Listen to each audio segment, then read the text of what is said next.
ngira ibintu bibiri bikubangamira nzahindura. Ibintu bimbangamira sha cyambere kimbangamira cyane n'ibyo mumfasha kanya ka biyari. Ibi byo tuzabura tubiri ujye kubaha biyari nanjye numfata mu kanya ka biyari sinywa inzoga kuzanjye na mu mikino sinkunda football sinkunda basket yewe na mukino nkunda usibye biyari. Biyari nibyo mboro ndi kumwe n'umuntu akakajwe turi kwikinira biya gaciro nzamureka cya kabiri nzahindura. ikindi cyo ninge kibitera nzemera ayo mezi ashire birangira.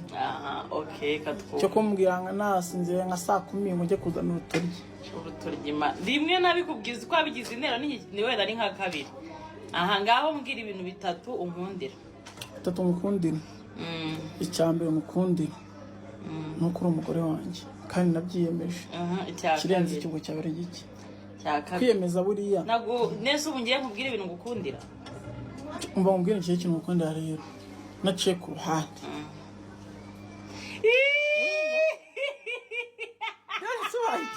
Ari kintu mubajya we ari kira oya tozere wisikara kuri kabe reba ari kintu ubonye nase dukomeze muzi icyo nkubwira nese ari kintu mbuze. Okay komeze yera umbwira ibyo ngukundira. Ngiye mukundira kuri umunyembaraga ntabwo upfa gucika intege kandi kuva nakumenya mba nzi ko ikintu uri burwane nacyo kugeza igihe nyine ubonye intsinzi.